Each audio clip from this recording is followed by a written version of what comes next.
You know, we were just like the young upstarts. You know, we had a solid vision of what we wanted to do, which people didn't really understand either. Or me and Lou, like, believed in music or something, but Murph, I don't know, he didn't. You know, those guys, Jay and Lou, were always kind of socially retarded. You know, I was like the guy who was, I was like, you know, fuck it. I was ready to just go and just live the world and just be crazy. I didn't care, you know, and those guys grew up much more sheltered than I did. I grew up near New York City, you know, so by the time I was 14, I was stealing my parents' car. Fun was like just not our thing.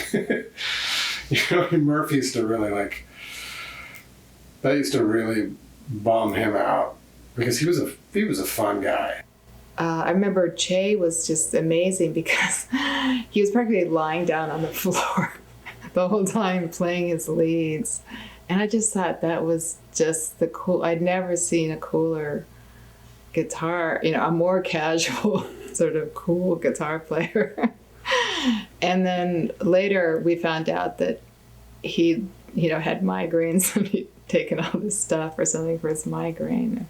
And I was filming them a lot at that point. We had this like one of the earliest Portapak video cameras that you could imagine having.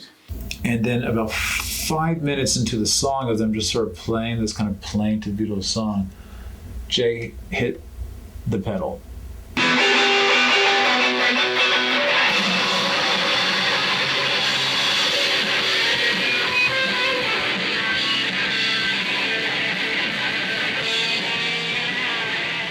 Guitar playing as if you're watching Hendrix or something. It's like oh my God, you know, this guy is totally ripping. These guys kind of came out fully formed out of high school, you know. Seeing that example of someone, well, they're in college like me, but they're just actually starting to do it. So I started to lose all focus related to college, and I was just like, you know, just dropped out for 2 years and moved to the big city to start a band or whatever, and then I was doing it like those guys were, and then that's where I started to run into them again. Instead of like the dormitory, it would be like in Holland or somewhere in an elevator. I just really liked his guitar riffs, and I really liked that's the sort of vulnerable voice singing that not that many people were doing at that time. They weren't afraid to not be punk rock or not be new wave. They just were obviously quite themselves. And the fact that there's ballads on the record, which is, in those days, to kind of show that vulnerability takes some guts. You know, I think that was one of the special things about Dinosaurs. Like, you could relate to them if you liked Crazy Horse, and you could relate to them if you liked Minor Threat. My first experience with them was opening a show for them. I believe it was in New London, Connecticut. And it was notable for a couple of reasons. One was the woman, like the older middle-aged lady with her young kids and her husband there, who came because she thought it was the remnants of Big Brother and the Holding Company, which were called the Dinosaurs at the time, and was really disappointed to find out it was Jay instead. She said, "But I was friends with the late Janice." That's sweet. But she ended up having her picture taken with Dinosaur anyway. And the other reason it was notable was because after about, I'd say 2.5 songs, Jay had driven everybody from the club because it was pretty small and it was extremely loud. And I was driven from the club as well. That was my first experience with them. I definitely felt they were part of the same clan of bands and people. You know, we went and saw them the first time they played Seattle, yeah. Right when You're Living All Over Me came out, right? There was hardly anyone at the show. Yeah, and I went up and talked to Jay because he had a Super Fuzz. I mean, a big couple deluxe, and a regular beer. Like, yeah, you know, I played to that. Yeah. You know. Well, I've relied on the Big Muff my entire life. Yeah. For me to play the songs that he wrote again would be, you know, it would be amazing for me to do that. The songs that I played and the collaboration we had are the, you know, among the best things that I've ever been a part of. at that point, enough years had gone by where at that point I was talking to Jay and I would kind of bring it up now and again. And he was always flatly like, no, it's not going to happen. No, I'm not into it, was the answer I always got.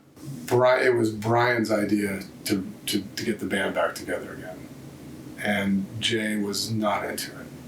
You got them on board first, but then I had to be convinced still. Jay was planning to reissue the first 3 records, but I think over time there was more interest than just the records. They wanted to see us, see our faces on stage together.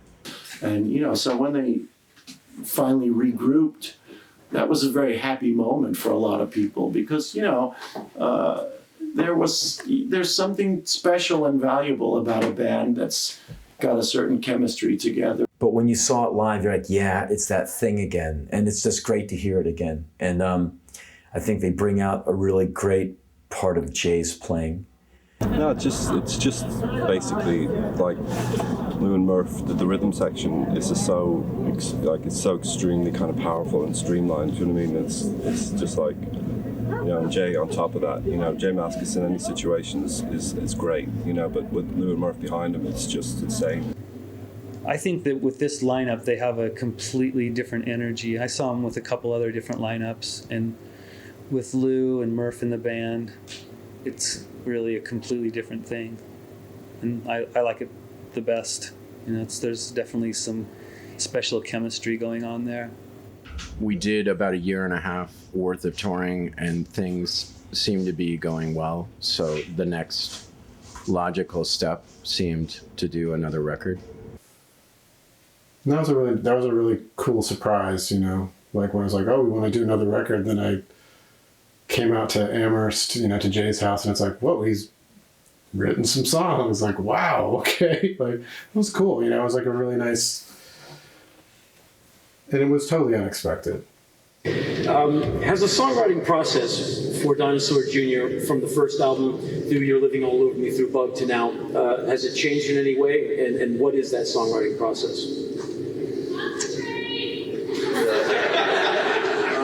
It hasn't changed much. It's just kind of, playing the guitar in front of the TV and hoping that some riff comes up that, I'll remember the next day.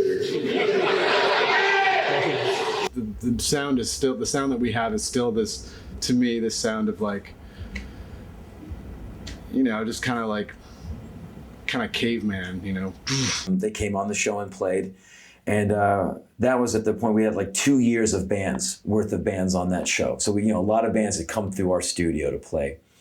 And Dinosaur Jr. wins the award as easily the loudest band we had in that place. I mean, no one came close. And we had Slayer in there with 2 guitars. And Slayer is not a low volume band, as you know. And Slayer were great. And then when Dinosaur Jr. plugged in, you see people like our camera guys, and everyone in there's a fan, but you see everyone kind of like, ah! And Jay said, can I get some more volume? Like, he's kidding, right? No, wanted some more guitar volume. I said, oh, this is great. Oh, the guy in his band. Donna, other forgotten members of the band. Johnson. It's all the former bass players of Dinosaur. Because they all came from my band.